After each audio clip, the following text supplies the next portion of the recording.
Welcome to the Mike on Much podcast. I am here with my friend and producer, Max Kerman. Hello, hello, hello. How's it going, Max? I'm doing pretty good. How are you? I'm great. You know, you always ask me about my weekend, but I never ask you how your weekend is. What do you do? What did I do this weekend? My dad wanted to hang out with me and my brother, and he always feels... By the way, listeners should know that I live with Mike's brother, Greg. That's true. So I'm usually in the know when Roy Boy, who's your father, is looking for a dinner party. Yeah. So what you need to know is my dad's he's a party. He likes to have a good time. You were gonna say party animal. Yeah, I was gonna. My dad. My friends know him as Roy Boy, which is his party name. His real name is Roy. His work name, I don't know what he goes. His colleagues call him Roy Boy too. Yeah, I'm sure. Yeah, so like any children and their parents, you go a stretch and you don't see each other for a while. People get busy. You know, I've got this podcast, Max. I don't know if you've heard. So you go a stretch where, you know, maybe you don't see your parents as much as you should. So my dad will kind of start, you know, fishing around. Like, send out the feeler texts. Where's my boys? He doesn't know how to text. Oh, he doesn't? No. Is he straight phone calls? Oh, big time. Oh, nice. Yeah. Does he leave phone messages? Oh, yeah. How long are they? Oh, well, it depends if he's had a few in the afternoon. If it's like a Saturday afternoon, you know, he works hard during the week, then that message could go anywhere from like 1 to 15 minutes. So my dad wants to set up this this dinner date. It's a triple date, though. A triple date. So it's my dad, his wife. Yeah. It's me, my girlfriend, my brother, and his girlfriend. And so we're like, you know what? Let's do it. Let's have at it. Saturday night. So we all meet up at... where you live with Craig. Yeah, now you're giving away the address of my house. They don't know what that means. Hamilton, Ontario. Yeah. If you didn't know, listeners, I was also robbed last week. Because you give out your address for no reason. And I've let it be known that the door is always unlocked. So please don't go through this. The door is always open, literally. Literally. So we go up to the West Mountain, where we're originally from, and we get there, and my dad's all in a great mood, and I would say within about 40 minutes, he was on the electric guitar, like wailing away. Does he know how to play guitar? Yeah. He cranks it. The feedback was going. That's most great guitar players. Yeah, now he knows. You just got to put that distortion pedal on and wail. So yeah, it was a fun night. Dinner was consumed. Did you guys all go to the bar together afterward? So this is the other funny thing that happens is so every time we go for this dinner, it's always like, you know, around midnight, Greg and I would usually like, you know, get in a cab, go downtown, maybe meet up with you guys, continue the night on. But my dad is always hankering to leave the West Mountain. Like, break me free, boys. Like, where are we going after the bar? Well, the funny thing about Roy is that he came over to our house one night and he started, like, there was like, you know, about 20 young people around, like having great conversation, having a good time. And he was like, this party sucks. Let's go to the ship. That is true. My dad showed up at a party that Max was throwing and then felt it was too tame and wanted to go party on Augusta Street. He was jonesing for a real bar. Actually, that night also, just a little side story about my dad. We'd been at a wedding like a couple weeks before. My dad doesn't have Instagram. He doesn't have a cell phone or anything like that. And I was like, oh, maybe dad would want to see this. I'd posted an Instagram photo of me and my dad and my brother. And it was like, oh, Veermania or something like that. And I was like, Dad, check out this Instagram post that I put up. And he's like, oh, man. And I was like, what? And he's like, I'm getting old. And I'm like, what do you mean you're getting old? And he goes, I don't think I look like that. And he points at my phone. And I go, what do you think you look like? And then he looks at me dead in the eyes and he points and he goes, I think I look like you. I was like, yeah, that's actually kind of refreshing because if you're someone who just doesn't look at themselves like on Instagram or on Facebook all the time, you probably don't know what you look like. No. Or you just have like one version of yourself like that's in the mirror in the morning or something. It's kind of refreshing actually. Yes. And delusional. He thinks he looks like young him, which would be me, because we look very similar, but obviously 30 years apart. Yeah, but he's like, but I look like you, but with a slightly better body. Oh yeah, way better body. He's managed to maintain a very good old man body, whereas I'm. Roy's cut. He's a great shortstop too. He's a great shortstop. The only guy I know that can make a diving catch with a smoke hanging out of his mouth. Yeah. All right. Enough about that. Let's Max, get to the show. Let's get to the show. Today we have a great show. Mm-hmm. We have writer Tim Mccalla. True fact. Tim used to work at Much. So there's a bit of connection from years before, but since then he's gone on to write for Jimmy Fallon, The Office, most recently The Last Man on Earth, which is the Will Forte show. Critically acclaimed, amazing comedy. This interview is going to be great. You learn a lot about Tim. You hear a lot of great anecdotes. But let's set the scene for how we even got to LA. Let's do it. Max and I were at a bachelor party in Las Vegas. I had a flight booked to leave that Sunday. Because we decided to start this podcast, Max is like, hey, I got to go to LA for some band business. He goes, I got a car rented. I've got a hotel. It's all set up. You should come with me. We'll just do some interviews and we'll like get some stuff for the pod. It's LA, man. And I'm like, oh man, I don't know. I got a flight booked back home. I'd have to book a flight from LA. And I said, we'll split the cost. And I You were. never It was paid very you back. I would never ask once I committed. So I'm like, Max, I'm like, I don't know. I'm like, that's a lot. I'm like, do you think we can get interviews? And again, because you're super optimistic. I was like, we'll figure something out. So we leave our hooligan friends at the airport in Las Vegas. We had a great couple days in Vegas. We downloaded the soundtrack to Love, which is the Beatles' Cirque du Soleil soundtrack. We get on the road.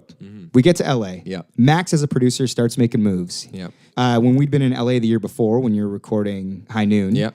We ended up hanging out with our friends Matt Unsworth, who lives in LA, and Tim McAuliffe. And Tim is the nicest guy. The nicest guy.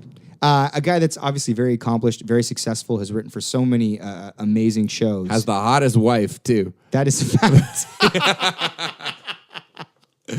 Oh, Maxie. my God. Since we last been down there, Tim has bought a house, and he was kind enough to be like, oh, you're doing a podcast? Yeah, I'd love to chat. He invites us to the house. Yeah, and we're thinking, this guy's doing pretty good for himself, but Yep. LA's probably expensive. How nice could his place be? Yeah. Turns out it's really nice. Yes. And not a mansion kind of way, but just in like the coolest neighborhood is in Silver Lake. Oh, yeah. On this like weird little hill. He invites us in, he offers us a drink or two, and we get right into the podcast. So we chat. You'll hear all of that. He has great anecdotes. He tells you how he got to LA, how he got his job. Yeah, and I think this interview is going to be particularly good for like young comedy writers or people who want to learn about sort of getting into showbiz on sort of the writing creative side, because his path to like real employment is really interesting and really cool. So I hope everyone gets a kick out of that. So one more thing before we get to the interview. After the interview, that night was our last night in LA, and Max and I both had to be at LAX the next morning at 6 a.m. So Max, being a pretty responsible man, said, you know what? I'm going to get out of here. It's about 12:30. Yeah, it's about 12:30. I needed to get some sleep. I was responsible for getting us to the airport in the morning. That's true. And Mike, what did you say? I said, okay, have a good sleep, Max. I'll be back at the hotel before 6. Tim is such an amazing host. We just continued drinking wine, and then some other liquor came out. Our friend Matt came over, Unsworth, and we all ended up in Tim's hot tub. Yeah, cut to 3:30 in the morning. Yeah. 3 shirtless twos having the most jovial time one could imagine. It was a wonderful last night in LA, and finally at like 3:30 something in the morning, I came stumbling into the hotel. And Max just kind of like rolls over and gives me a look. He's like, "You gonna be good for the morning?" Yeah, Oh. did I say that? Yeah, you did. Yeah, you're a seasoned pro though. I Oh, don't have man. anything to worry Yeah, about. yeah. All right, let's get to the interview. We're here at your home in Silver Lake, Yeah. which is amazing. And we've been driving around for the last 2 days, and we've been seeing the billboards for the Will Forte show, which Yeah. you're working on. Yes. Yeah. So let's start there. How did How did that come about? How did you get that gig? Well, I'd been working with a bunch of like people who had written on SNL before, like Emily Spivey. She created that show Up All Night, and then Maya Rudolph, and then I'd worked with Jimmy Fallon in New York, and so then. Oh, we'll be getting to that. Don't worry. Oh yeah, and then so anyway, but they so Will read a script, and we have the same agent, so it kind of worked out. Like that helps a lot, I think, in LA. But then he read the script and liked it, and then we went to this barbecue restaurant, and he was like, "If you want to do the job, you're hired." And then I was like, "Oh my god, this would be great," because I'm like, MacGruber is one of my favorite movies. Yeah. I love that movie so much.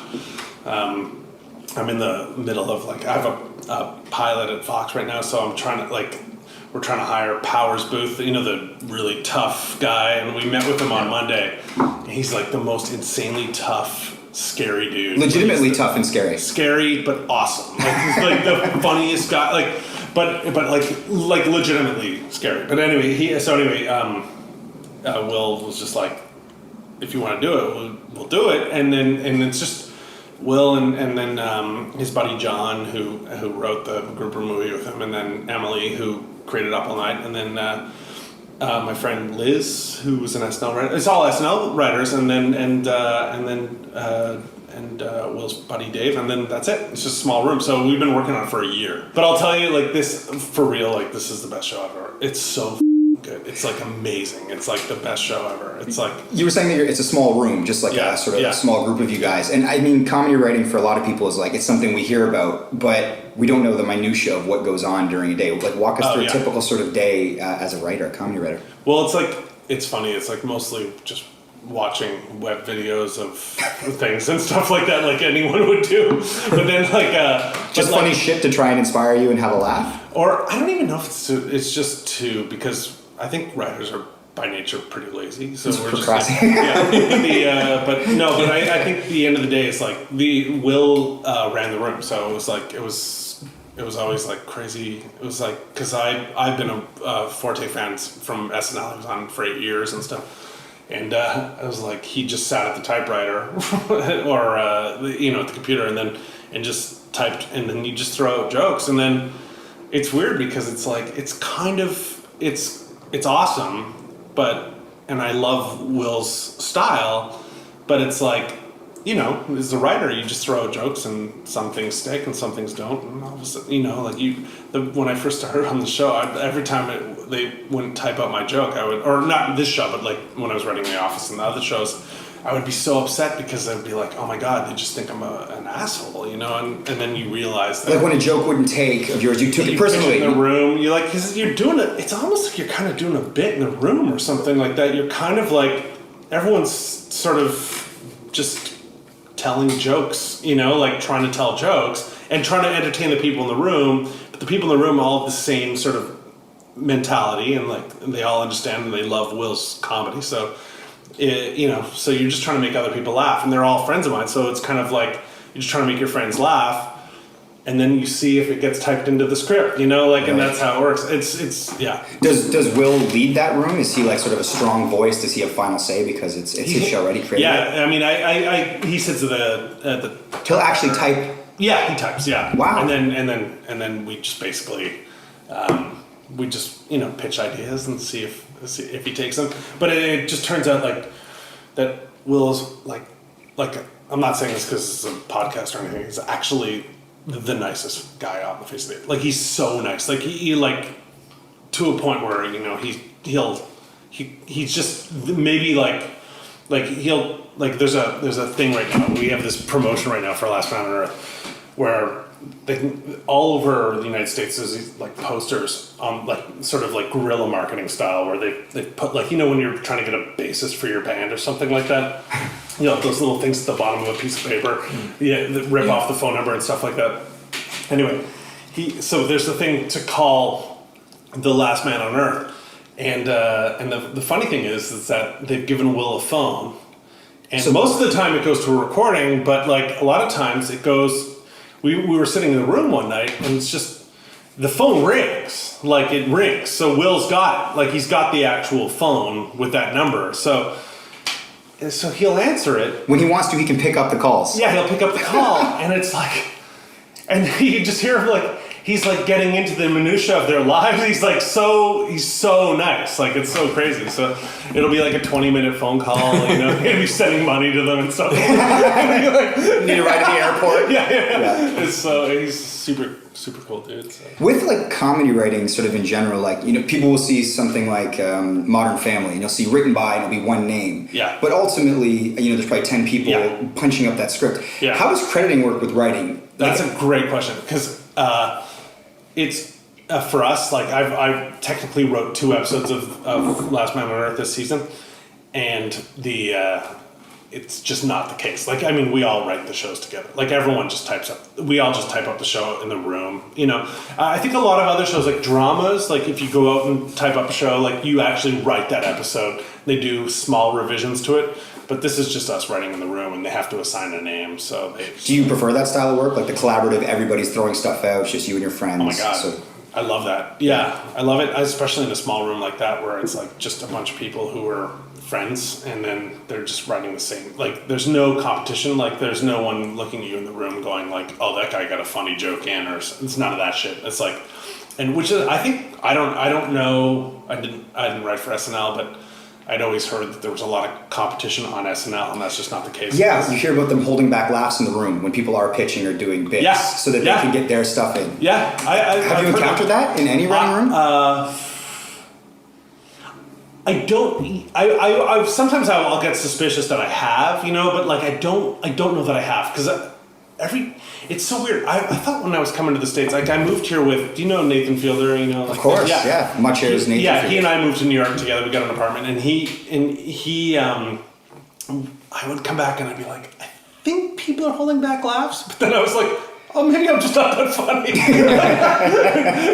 but he was like, but he's gone on and done great things, but it was like really insecure time for me when I first came to the States because I thought everyone was going to be an asshole because I thought everyone was just going to be like, oh, you see this thing in New York, like everyone in New York's a jerk or something like that, like A-type personality, and it turns out everyone's nice. It's like they're all my best friends. Like at my wedding, it's going to be all these guys, and it's so crazy. Like it's like I thought it was going to be much more competitive, and it doesn't seem to be that way. Well, I mean, you've worked on a lot of shows, like some amazing Canadian shows, obviously The Office, but I mean, I think people would be interested in sort of your big break in America, which was the Jimmy Fallon show. Yeah. And is that when you and Nathan Fielder moved down to New York? We moved to, we were working on 22 Minutes together, and then I moved to Paris for 3 months, and I was like, I'm gonna just write a movie in Paris. And then, Paris, Ontario. It's very inspiring. Yeah, beautiful. Yeah, their French food is fantastic. I moved to Paris, and then I was like, it was really funny. It was like the first day I got there, I moved there by myself. I just broken up with this girl, and I moved there by myself, and I was like, if I go to the Canadian bar in Paris, I've lost. It's over. I'm going home. That was my benchmark of whether or not I should be in Paris or not. And then, so I got there at like 11 in the morning. By 3 o'clock, I was at the Canadian bar. I was always like, but then I ended up getting to know people. But it was that weird thing because I just need to be talking to people and stuff like that. And but I went there and I was like, I went down to the Seine with a notepad and a bottle of wine or something like that. I started writing. I was like, who the f*** am I? I'm kidding. What the hell is this? And so I just drank for the whole time I was there. And then I called Nathan and I was like, he'd wanted to move to New York, so we moved to New York. Did you guys go down with nothing? No plans. Yeah. No plans. He got a job and I got a job on the same weekend, and then he moved to LA. No work visas. Literally, let's just go to New York and see what can happen. Visa. Yeah. No, nothing. That's pretty bold. Yeah. Well, they sponsor you when they hire you if they they can the way I got the job on Fallon was I didn't know anyone. I had a Canadian agent. And so I didn't have anything. I just did nothing. And then we'd rented this apartment. And then I made a package. I made this fake Facebook page that had monologue jokes. And it was just, corny little thing. And then I brought it to the courier desk. And I left it for Jimmy Fallon and for the head writer who I Googled. And I thought, I'm just here. I'm bored. I'll do this. And then I walked out of there, and I was I guess it was 2 hours later, I was having lunch, and then I got a call, and they're like, they want to meet with you tomorrow. And so I was like, oh my God, yeah, that'd be great. So I went in, met with the head writer, and we chatted for half hour or something like that, and he goes, let's get Jimmy in here. So Jimmy came in, we talked for an hour, and then I was like, this is more than I ever wanted. I left the building. I called my dad. I was like, "This is the coolest thing." And then while I was on the phone with my dad, they called and they were like, "You want to write on the show starting on Monday?" And I was shit. "Holy cow!" It was super fast. It was really cool. Yeah, if you were to see that in a movie, you'd be like, "That's bullshit." Yeah, it doesn't happen that way. No, exactly. Yeah, you'd be like, "No, the writer was taking liberties and it's total BS." But yeah, it was a gimmick. But I thought that the jokes itself were funny. If it got to a certain point, funny, but you felt the work would speak for itself. Yeah, so you got to get it to that point. Yeah, exactly. Yeah, that's fantastic. Yeah. What was Jimmy like at that point? I mean, so that was the show that was following the Tonight Show. Right. It just started. It was started. So they hadn't launched yet. No, it was 3 weeks in. Gotcha. Yeah, and so everyone was fired up, man. It was if there was a party for like the the 72nd episode, we'll have a party and it'll be on top of it. It was like really cool. Everyone was so into it. And then like I wish I could give you more of a scoop on that because like all the people on that show were so cool. Like they were super nice. And then like, but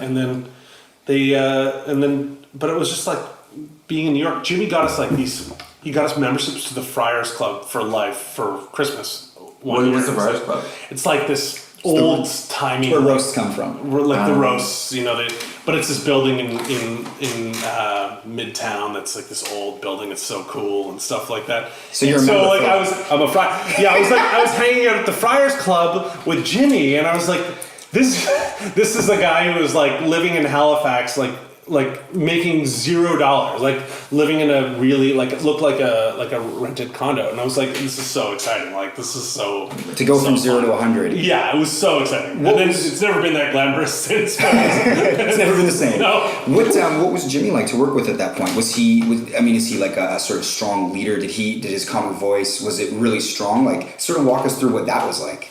Yeah, he knows exactly what he wants to do. So it was actually pretty awesome. The weird thing was that like the thing that really blew my mind was that Jimmy is actually 1 day older than me. Oh, really? Oh, sorry, 1 day younger than me. Exactly. It's that 1 day younger than me. And so I was like, that always was like, oh my God, like this guy, you'd hear about him like from 20 he'd been on SNL, like. And I, like, at 29, I was calling my dad asking for $150. Like, it was like, this guy succeeded really well. Like, he did life properly. And then I was like, so I was always in awe of that. Like, he was like, he's a good dude. Mm-hmm. Good dude. And maybe the funniest guy. Like, super funny guy. So, and then he had these guests on that were like, he did these, like, crazy things, like Will Ferrell, like, just cutting his hair for, like, 5 minutes and stuff like that. But like it was really funny. Like the one thing I did a bunch of bits on that. Wrote a lot of thank you notes and the monologue jokes and stuff like that. But the one bit that ended up staying after I left and kept going was the most base level bit I've ever written in my life. But it actually played really well. It was called competitive spit takes, where people would read punchlines to jokes from the audience and they would just spit in each other's faces. So base level. But it's like I still watch them. They're so funny. And it's like, but it And then Jess and I moved out to LA and then started working out here, and that's basically. I've been working on sitcoms since. I mean, the decision to move out to LA from New York when you have this sort of great gig, was that a tough call? I mean, Jess wanted to act. And New York doesn't have a lot of that. Jess, your fiance? Yeah. So you guys met in New York? We met in New York. Jess was working at the Comedy Cellar, which is like the hot spot for her. And I live basically... have you been there?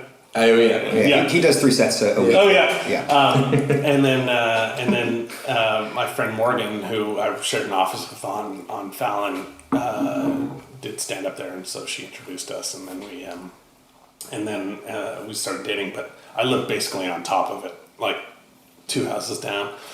After you left New York, I mean, Fallon was doing well following The Tonight Show, and obviously now he's taking over The Tonight Show, and it's massive. It's the most popular show in television. Yeah, Could you see that then? Did you think it could go there? Or were you surprised at the success? No.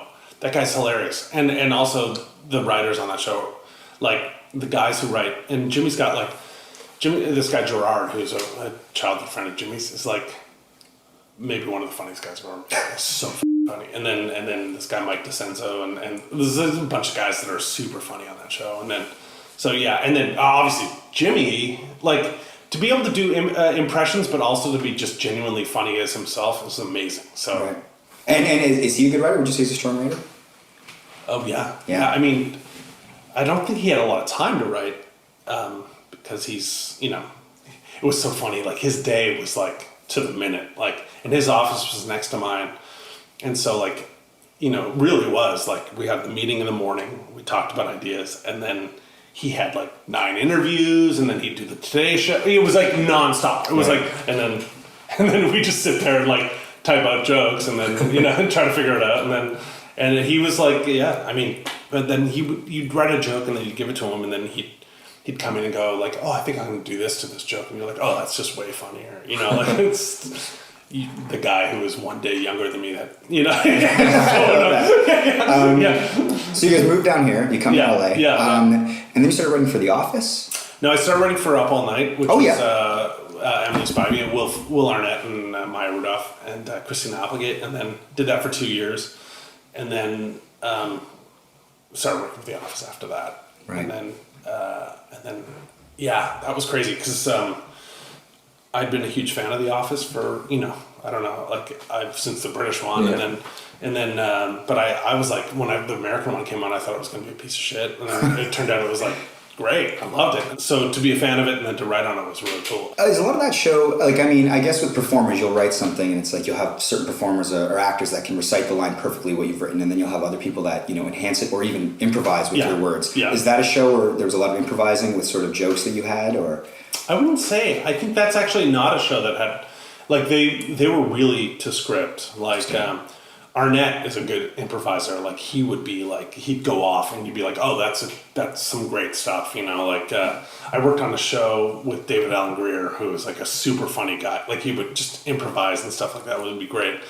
We were auditioning a guy today for a pilot I have at Fox, and this guy improvised for a minute in front of the president of Fox, and it was like, how'd he do? Amazing. Oh, wow. It was amazing. He got hired, and it's like, he did a great job, but it's like, to me, that's super nerve-wracking, you know, to do that sort of thing. So it's a big shot that you take, and it's like you could fall on your face, but you could get hired on the spot. But it's always funnier when you improvise because it's stuff they haven't heard before. Like, they've read your script 1,000 times or whatever, but this is something new and it's exciting, so they show, you know, but... As a writer of the original material... Yeah, I love it. I love it so much, yeah. Like, there's no part of me, like, if it reflects on me, then I'll take it. Like, the idea of, like, that guy will improvise, then they'll go, oh, the guy who wrote that is really funny, so I'll just take the... just like it was on the page. Yeah, and I'll fully lie and say that was fully my idea. Did you always want to be a comedy writer? I mean, did you... No, I worked in advertising, and then... just for everyone listening, Tim is he's filling our wine glasses like a wonderful host. It's a $9 bottle of wine. This is what success in the United States does. You can buy a $9 bottle of wine. Like, I bought this with like, I didn't. This is not on credit. This is a full. I paid this cash. Really? Yeah. You own this. There's no way around this. I've made some good decisions, and obviously this is a. But if you don't finish any of it, just put it back in the bottle.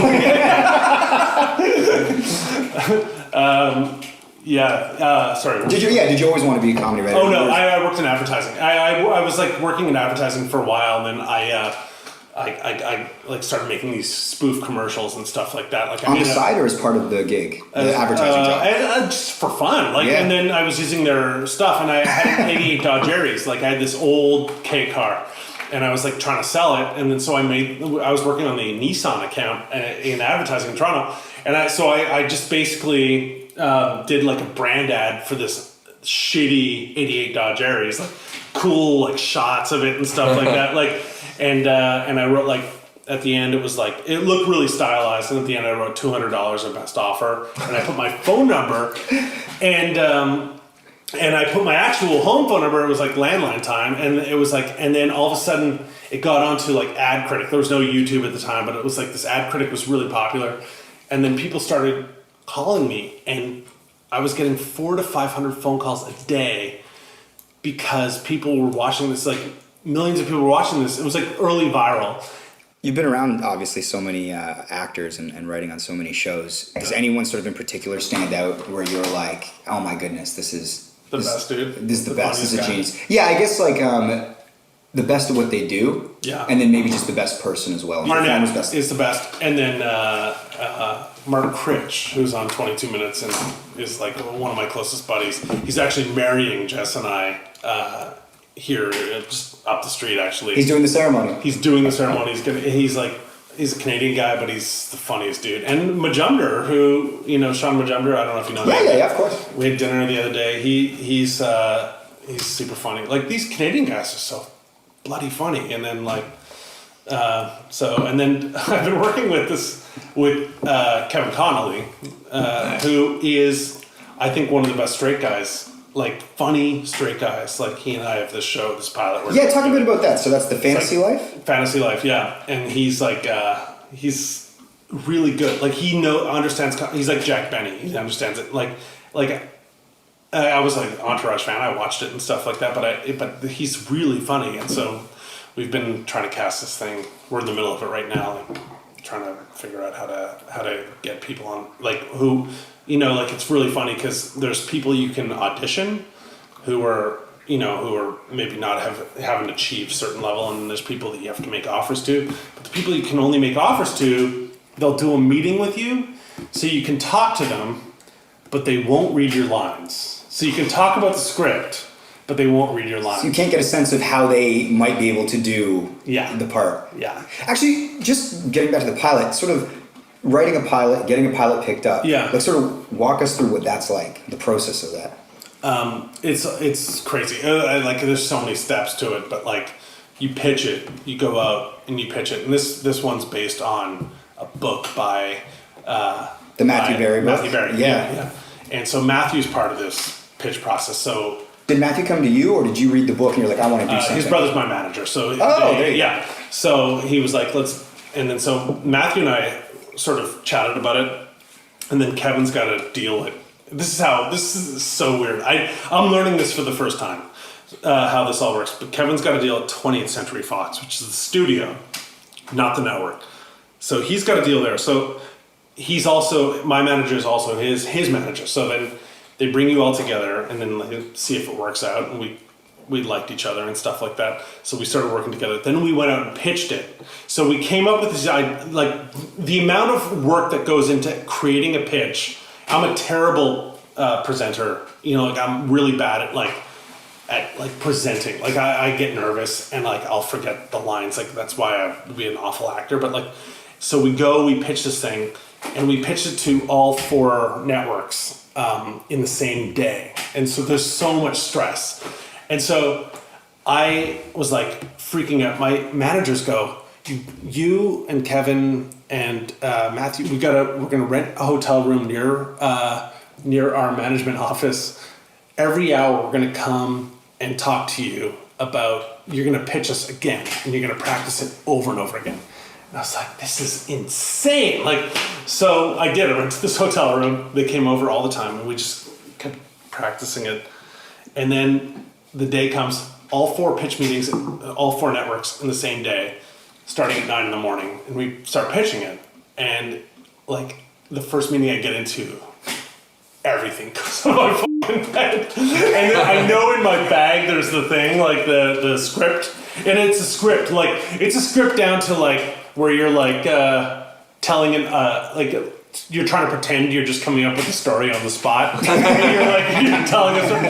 So it's casual, but you're trying to remember lines. Yeah. So I was like, hang on, I got a story I got to tell you. And so we did it. We pitched it and we sold it to all 4 networks. Holy shit. And so it was great. The next few months, we write the script, do the outline, and there's like 8 or 9 producers on the show, including Matthew and Kevin and then there's network and studio and all these people, so they give you all these notes, and then finally they pick it up for a pilot. And then once they pick it up for a pilot, they did that a couple of weeks ago, then they give you more notes, you write it, you also have to cast it, which I've just learned about. I don't know anything about that stuff. Like in the States, it's a whole thing, like who's available and who's not, and then you shoot it. We're shooting it March 25th, and then on May 15th, they do this thing in New York where they announce what shows got made. So they're making 6 comedy pilots. Do you find out before the announcement in New York? I think you find out a few days before. Right. You don't have to sit in the audience nervous. No, they don't fly you to New York if you get a ticket to New York. I guess it's like American Idol. If you're going to Hollywood or something like that, and then you get to. But it's so crazy. I don't know. It's so nuts, man. Like we had like a meeting like on Monday with like Jim Belushi, who I think is, like hilarious guy, and stuff like that. And you're trying to figure out, he wants to do the show, and you're trying to figure out if it works, But he won't audition. He won't audition, but he'll tell stories in the way that, it's like he's like informally auditioning. Yeah, gotcha. And so like, but the idea is like, guy's super talented. So I don't know. Like, it's so hard because all these guys you watch growing up are like, they're people who want to work and do comedy and stuff like that. Who gets final say over sort of the actors? Well, as a showrunner, they say you get final say, but you consider the showrunner? Yeah, but you know, there's other, you know, and like I've become buddies with Kevin, and we talk, 100 times a day, and the idea of like, he's a really smart guy. He's been in showbiz since he was 5, so it's like he understands that stuff. But yeah, fingers crossed. Well, I guess lastly, it seems you're living the dream down here. This house is amazing. Yeah, totally. You can afford this $9 bottle of wine, like you said. For anyone trying to get into this line of work, like especially I guess Canadians wanting to make the move, how would you recommend someone go about it? Just email me personally. Yeah, for sure. I would. Yeah, you'll make it happen. Yeah. Well, leave if the you're phone from number Canada, from the ad. Leave my phone number. Yeah. No, but seriously, email me because there's like if people are really wanting to do it, I would totally be into it. Yeah, I'd love to help out like any way I could. Like people write me all the time just asking for advice and stuff. And I love giving it because it makes me feel more important. Did they ever write you and ask you for money? No, because I'm going to be doing that. Oh yeah. I just want to make sure it's cool. Yeah. No, it's fine. Yeah. What do you need? We'll start with this bottle of wine. Yeah, man. All right. Well, thanks. Maxi boy, we got anything else to say? I think that's perfect. That's pretty awesome. What a life. Yeah. Thank you. Oh yeah. We'll see. In 1 year, come back and visit me when it all crumbled. No, I don't live there anymore. No. Don't ring their doorbell. They get upset. That's awesome. Shit. And now is the segment of the show that Max likes to call the dessert. Our friend Shane Cunningham comes on. He's a bit of a pop culture aficionado. Who gave you that name anyway? That title. The aficionado? Yeah, the aficionado. Oh, because my mom named me Shane. I guess Mike gave me that moniker. What? Yeah. Me? Yeah. We needed something fancy to justify you being a guest every week on the show. Yeah. You're not even a guest anymore. You're part of the game. We just wanted you to be part of this. Oh, thanks. Appreciate it, guys. Yeah, we drew you in the damn photo. Yeah, Jenna drew we you. needed to present a game plan to the higher ups at Much Music. And like, what's Shane's segment going to be about? I'm like, I'm proud of that title. you do have it. So I'm going to see a movie, right? As I do every day in theaters. But you see a movie every day. as a pop every culture day. aficionado should do. That's what you do. I listen to a new album every day and see a new movie in theaters every day. What was the last album you listened to? It was The Strokes. This is it. Some are re-listens,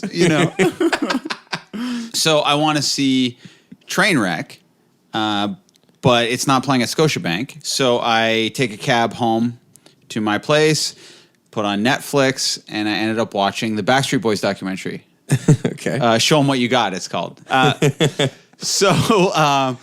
It's an emotional roller coaster, though. This could be the hangover talking. I'm still a little hungover. But it was, honestly, I laughed. I cried. Did you actually cry? I bawled my eyes out. I'm not, just saying that. I honestly bawled my eyes out. Are all 5 of them still in the band? Yeah. Kevin left for a bit, but he came back. And Kevin's seriously the coolest guy. He is. Why? He's got this storyline where he never had a dad. His dad died when he was very young, and he goes back to his home. He tells a story, and he starts crying. Oh, this is going to make me emotional right now. But then Howie comes over and just hugs him, and they have this Howie's a morale guy for sure. They just have this super long hug. And then Lou Pearlman became his stand-in father, Like basically. a father figure to them all. Exactly. And Kevin, even though Lou Pearlman's outed as some perverted scam artist, he's still I got a lot of respect for that guy. Just because he made his career and made his life, and Kevin used to work at Disney World as Goofy. You know what I mean? Oh, And wow. he was basically doing anything he could just to be in show business, and Lou Pearlman made his dreams come true. And then there's this storyline with Brian, where Brian's the best singer in the band. It is funny though, because Nick considers himself the second best singer in the band. And he's the most confrontational person in the band too. So at one point they're having a meeting. He's like, we used to have Jordan and I was Pippen. He's like, Jordan and Pippen. He's like, now where's Jordan? He's like, where's Jordan? And he's yelling at him. About Brian. Yeah, and Brian's like, watch your mouth, boy. And he's like, I'm not scared of you anymore. And Brian's like, you were scared of me at one point? It's a really awesome moment, and Nick's so out of control during. Where are they having these conversations? Well, they came out with all these like cheesy songs. Like for the first time ever, they're like, "Screw the writers, we're writing these songs." It was a bad idea. Yeah, It's a terrible huge idea. mistake, by the way. The minute the boy band says "screw the writers," all downhill. But they're having a meeting on which songs to pick, and they're like fighting over the choruses and who has what. And Nick's just like out of nowhere, he's like, "Your voice isn't good anymore, Brian." It's like, "Your voice isn't the same." It's like, "Where's Jordan? We said Jordan and Pippen." And the other guys are just sitting there quiet, like the other scrubs. And he's like, "But we had a starting five, guys." Like he says that out of the starting five and how Brian's losing it. But Yeah. Why is Brian a shitty singer now? he can't explain it. It's also an emotional part. Like he's lost his gift. Like he goes back and he talks to his music teacher, and he tells his story about how in class everyone would sing, and then the teacher would slowly take out singers until he got to the best singer, and Brian was the best singer in the class, and now his gift is lost, and it's just like it's a super emotional roller coaster and story of the band, how they came to be and how. You know, the ups and downs, trials and tribulations, etc. But yeah, it's definitely. It was the perfect Sunday movie, it sounds like. It was perfect, but it also ruined me emotionally. I noticed, Shane, you're rocking kind of like a Kevin-style facial hair. Coincidence? I think not. Got a little mustache and a goatee. But does this look stupid, honestly, Mike? I'm going to get Howie to come over and give you a hug if you're feeling a little insecure. Oh, Howie has a funny part, too, because Howie secretly thinks he's the best singer. But Howie's the worst singer. But his excuse is that Backstreet Boys changed their sound at 1999 to this, like, crazier sound that doesn't go well with his voice. So his one demand is that he needs to be featured on more songs. Shane, after watching this documentary, which Backstreet Boy did you like and relate to the most? Do I even have to answer this? Kevin. Are you looking at the facial hair right now? But at one point you see Kevin clean shaven and he looks nuts. You're like, holy shit, I know why he keeps that strange facial hair. Wow. Okay. Do you have a favorite Backstreet Boys song? All joking aside, one of their new songs is actually pretty good. I almost think the writers came in for just the one song. They're like, we'll give you the single. But just because it's always stuck in my head is the everybody. Backstreet's Back. Yeah, Backstreet's Back. Yes. It's always stuck in my head. Really? Max, do you have a favorite Backstreet Boys I like, song? I don't know what he does to make you cry, but I'll be there to make you smile. I can still see the video. If I had, and then, you know that one. Yeah. Well, my love is all I have to give. Yes. Oh, that's a good 'Cause one. my love is in the video, to give. they're like at a casting session or something. Yeah, something like Yeah, that. yeah. I don't know. What's your favorite Backstreet Boys song? Probably I Want It That Way. Oh, that's a good one too. NSYNC or Backstreet Boys? Who do you like more? Lou Pearlman actually tries to create a jealousy trap where he made NSYNC. So anytime Backstreet Boys would be like, we're not feeling this gig, Lou. He'd be like, okay, Justin Timberlake's in. And then NSYNC would just do the gig that Backstreet Boys backed out of. Oh. So And then he them also off did against each LFO. Like he just kept creating O-Town. jealousy traps, O-Town, to keep everyone motivated, right? Because you need a competitor. other. Uh-huh. Yeah. Oh, wow. It's like you and the Tragically Hip.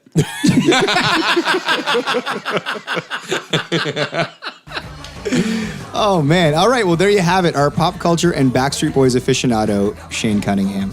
Another one in the books. They're trying to shut us down for a week or two, but we said, no way, Jose. That's the truth. When we started this podcast with Much, it was going to be 3 weeks on, 1 week off. And I said, Max, what do you think? We taking a week off? I said, never. We're doing this till we're dead. Yep. Dead or canceled. Yeah. Please subscribe to the Mike on Much podcast on iTunes. You can follow us on Instagram and Twitter. At Mike on Much. We want to thank our guest, Tim McAuliffe, who was an amazing guest, an amazing host, has a great hot tub, was very generous with his liquor. Mm-hmm. We'd like to thank Shane Cunningham for coming on and sharing his love for the BSB. Yeah, I feel like we talked about the Backstreet Boys for hours. We could have gone. That could have been its own podcast. Yeah, totally. Big thank you to Jenna Gregory for providing the artwork on the show. You can find her stuff at jennasdoodles.com. You can also find us online at much.com/MikeOnMuch. You can subscribe to us on iTunes. The Mike on Much podcast is produced by Max Kerman, and I am your host, Mike Veerman. See you next week if we don't die on the weekend.